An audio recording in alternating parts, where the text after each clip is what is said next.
and welcome to my kitchen. Today we're making granola. We love oats in our family, and so one of the special ways that we can get some of the members of our family to have oats is to make granola. So there are a lot of different ways that you can make granola. You can add in all sorts of different things, dried fruits and nuts and seeds. You can sweeten it with a variety of things.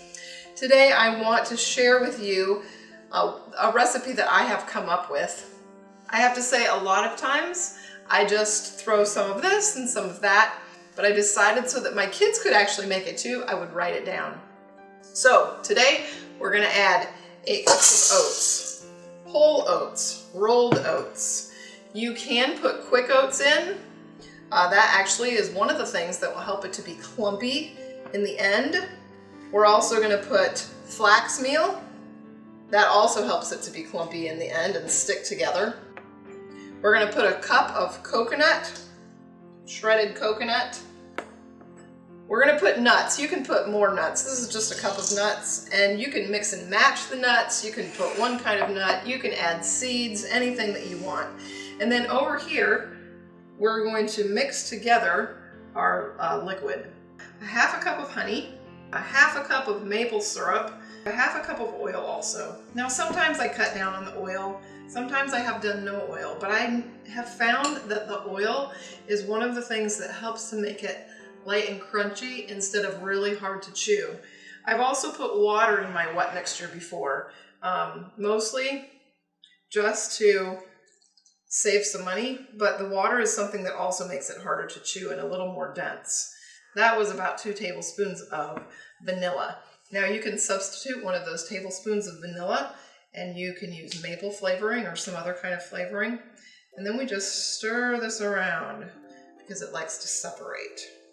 Let's stir up these dry ingredients, get them all mixed up, and then we add our wet ingredients in. We're gonna mix it all together. And we get every little bit out.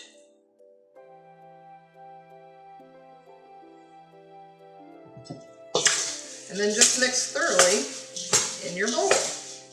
If it seems a little dry, you can add a little more wet ingredients. If it seems really, really wet, you can add a few more oats. You don't want it to be too dry because then there won't be as much taste to it. Now, many people bake their oats at 250 or 300 or 350, and they do it for a short amount of time. I have found that my favorite way to do granola is to put it on cookie sheets and put it in the oven overnight at the lowest temperature that my oven will go to. So I always do mine at 170 degrees, and I do it for about 8 hours or overnight while I'm sleeping. And it comes out perfectly. You don't have to stir it when it's at that low of a temperature. You don't have to do anything to it. It just does what it needs to do, and in the morning it smells wonderful and it's perfectly done. So now we're going to get some cookie sheets and we're going to spread out our granola on the cookie sheets. When pouring it out on the cookie sheets, we just try to divide it as evenly as possible, and then we spread it out kind of evenly so it's in a thin layer when we put it in the oven.